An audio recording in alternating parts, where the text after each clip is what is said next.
ओम नमः शिवाय। जय श्री कृष्ण। नमस्कार दोस्तों, कैसे हो आप लोग। आशा करती हूँ आप लोग स्वस्थ होंगे, मस्त होंगे, शिव जी की सेवा में व्यस्त होंगे। तो देखिए 6 और 7 सितंबर को आ चुकी है श्री कृष्ण जन्माष्टमी और इस श्री कृष्ण जन्माष्टमी पर हमें तुलसी माता के कुछ ऐसे उपाय करने हैं, तुलसी माता के पत्तों के कुछ ऐसे उपाय करने हैं जो पूज्य गुरु जी ने अपनी कथा में बताए हैं। तो देखिए, हम जब भी भगवान श्री कृष्ण को भोग लगाते हैं या फिर भगवान श्री कृष्ण की पूजा करते हैं, तब हम उनको ज़्यादा प्रिय रहता है उनका जो पत्ता है वो है तुलसी का पत्ता। तो भोग में भी हमें तुलसी का पत्ता जब तक हम रखते नहीं तब तक वो हमारा भोग जो है वो स्वीकार नहीं करते हैं। उसी तरह से हम पूजा करते हैं, उसी दिन भी आपको देखिए तुलसी के पत्ते जो है वो भगवान श्री कृष्ण को अर्पित करने ही होते हैं और करने ही चाहिए। उनको ये तुलसी के पत्ते बहुत पसंद है। इसीलिए आज के वीडियो में पूज्य गुरु जी की कथा सुन के पूरे विस्तार से 5 उपाय बताने की कोशिश करूंगी जो कि हमें श्री कृष्ण जन्माष्टमी के दिन करने ही करने हैं। इससे क्या होगा कि हमारे धन की परेशानी जो है वो पूरी तरह से खत्म होने वाली है। तो चलिए वीडियो को शुरू करते हैं। जब जब धरती पर पाप और अधर्म हद से ज़्यादा बढ़ जाता है, भगवान ने धरती पर अवतार लिया था। भगवान विष्णु किसी न किसी उद्देश्य की पूर्ति के लिए धरती पर अवतरित हुए। विष्णु जी का एक अवतार श्री कृष्ण भी है। मथुरा की राजकुमारी देवकी और वासुदेव की 8वीं संतान के रूप में इन्होंने जन्म लिया है।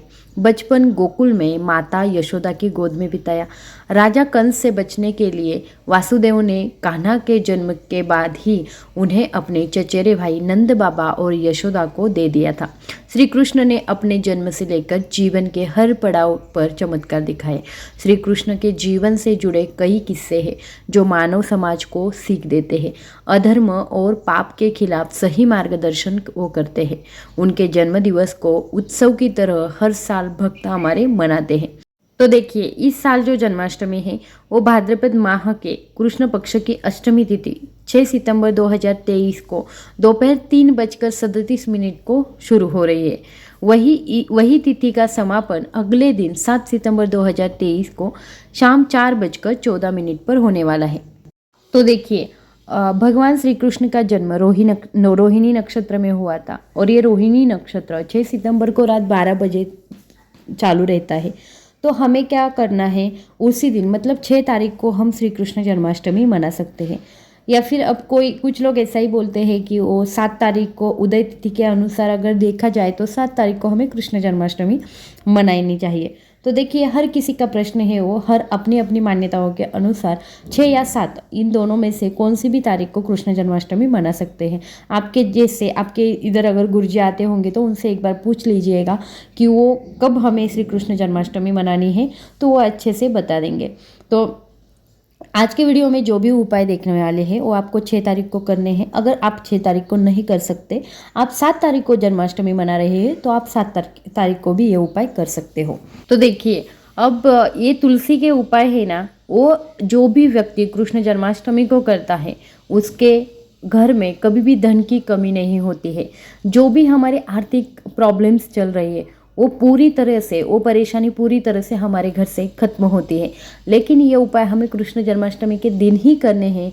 देखिए, भगवान श्री कृष्ण को तुलसी के पत्ते जो है वो बहुत अत्यधिक प्रिय थे और इसीलिए ये उपाय हम इस दिन करेंगे तो इसका फ़ायदा जो है वो दोगुना चौगुना हमें होने वाला है। तो जैसे ही आप कृष्ण जन्माष्टमी के दिन सुबह उठते हो, सूर्योदय से पहले आपको उठना है। उठते ही आपको क्या करना है, आप जब नहाने जाने वाले हो तो तुलसी के कुछ मिट्टी जो रहती है उस मिट्टी से आपको स्नान करना है। मतलब थोड़ी सी जो मिट्टी है वो मिट्टी आपको नहाने के पानी में डाल लेनी है। उसके बाद आपको क्या करना है, देखिए, और एक बात नहाने के टाइम पे ही करनी है। तुलसी के थोड़े से पत्ते लेने हैं, 4 5 6 7 इतने ले सकते हो आप। एक तांबे का कलश है, उसमें आप पानी भर दो और उस पानी में आपको डाल देने हैं तुलसी के पत्ते। 5-10 मिनट के बाद ये तुलसी के पत्ते उस पानी से निकाल लो और वो जो कलश वाला पानी है वो हमारे नहाने के पानी में मिक्स कर दो और ऐसे पानी से भी आप स्नान कर सकते हो। जो भी व्यक्ति ये उपाय कृष्ण जन्माष्टमी के दिन करता है उसके जीवन से अंधकार दूर हो जाता है और उनके जीवन में जो भी आर्थिक प्रॉब्लम्स है या फिर कोई भी परेशानियां हैं वो दूर हो जाती है। उसके बाद हम क्या करने वाले हैं, पूजा करने वाले हैं।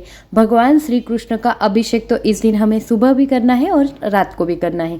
तो देखिए, आप सुबह और रात को जब भी आप स्नान करवाने जा रहे हो लड्डू गोपाल को, तो आप जो पंचामृत से स्नान करवा रहे हो या फिर जल से आप अभिषेक कर रहे हो, पंचामृत से अभिषेक कर रहे हो, जूसेस मतलब जो भी फ्रूट्स का जो जूस रहता है उससे अगर आप अभिषेक कर रहे हो, तो आपको एक बात ध्यान में रखनी है, चाहे आप जिससे भी अभिषेक कर रहे हो, लेकिन आपको उसमें थोड़े से तुलसी के पत्ते जो है वो मिला देने हैं। जो भी व्यक्ति इस तरह से पंचामृत में तुलसी के पत्ते डालकर स्नान करवाता है और बाल कृष्ण को, बाल गोपाल को, लड्डू गोपाल को तुलसी के पत्ते अर्पित करता है, उसके जीवन में कभी भी धन की कमी नहीं होती है। अब हम देखने जा रहे हैं तीसरा उपाय, लेकिन तीसरा उपाय सुनने से पहले आप सभी से मेरी एक रिक्वेस्ट है, अगर आपको मेरी वीडियोस अच्छी लगती है तो वीडियो को कर देना लाइक और शेयर। उसी के साथ साथ आप अगर मेरी आवाज़ पहली बार सुन रहे हो तो चैनल को सब्सक्राइब करना ना भूलिएगा। तो तीसरा उपाय जो है ना, वो बहुत ही अच्छा, प्यारा और सुंदर सा उपाय है। देखिए, भोग तो हम लगाने वाले हैं, लेकिन भगवान श्री कृष्ण को भोग लगाते टाइम आपको एक बात ध्यान में रखनी है। आप जब भी भोग लगाती हो तो आपको एक खीर जो है, जो सफ़ेद रंग का पदार्थ है, उसकी खीर आपको भगवान श्री कृष्ण को भोग में दिखानी है। आप ये उपाय जो है वो मंदिर में जाकर भी कर सकते हो, नहीं है पॉसिबल तो घर में ही भी कर सकते हो। तो आपको क्या करना है, सफ़ेद खीर जो रहती है वो आपको बनानी है। उसमें आपको केसर अच्छे से, जैसे आप हर भगवान के लिए बनाते हो उसी तरह से आपको खीर बनानी है। भगवान श्री कृष्ण का जन्म रात्रि 12 बजे रोहिणी नक्षत्र में हुआ था। तो देखिए, आप जब भी कृष्ण जन्माष्टमी मनाने वाले हो तब आपको ये खीर जो है वो भगवान श्री कृष्ण के सामने रख देनी है भोग के स्वरूप में। आप जैसे भोग लगाते हो वैसे ही इस खीर को भी भोग लगा देना, लेकिन उसमें तुलसी के पत्ते हमें रखने ही है। कौन सा भी भोग लगा उसमें तुलसी के पत्ते रखने हैं। तो आपको क्या करना है, ये जो भोग लगाई हुई खीर है और रात भर आपको लड्डू गोपाल के सामने ही रख देनी है। उसमें चाहे तो आप उस पर आके ढक्कन रख दीजिए। सुबह उठ के आपको क्या करना है, सबका नहाना वगैरह हो गया तो सबको ये प्रसाद के स्वरूप में बांट देनी है। ऐसा करने से हमारे जीवन में जो भी कष्ट रहते हैं, हमारे घर में जो भी निगेटिव एनर्जी रहती है या फिर बीमारियां फैलती है, तो ये सब चीज़ों से हमें पर ये जो परेशानी है वो हमारी दूर हो जाएगी। उसके बाद हमें करना है चौथा उपाय। बहुत ही खास, प्यारा और सुंदर सा और बहुत ही सिंपल सा उपाय है। ये उपाय जो है वो धन प्राप्ति के लिए है। हमारी तिजोरी में हमें एक चीज़ रख देनी है। तो हमें क्या करना है, तुलसी के पत्ते लेने हैं। आप 5 ले सकते हो, 7, 9, 11 ऐसे कितने भी, मतलब विषम संख्या में आप तुलसी के पत्ते ले लो। उसी के साथ साथ आपको 1 रुपये का सिक्का लेना है। अब देखिए, 1 रुपये का सिक्का जब आप लोगे ना, तो वो सिक्का और ये तुलसी के जो पत्ते हैं यो हमें एक पीले रंग के कपड़े पर रख के भगवान श्री कृष्ण के सामने रख देने हैं। आप जैसे ही भगवान श्री कृष्ण के सामने रख देते हो, रात को जब आप पूजा कर रहे हो तब आपको ये करना है।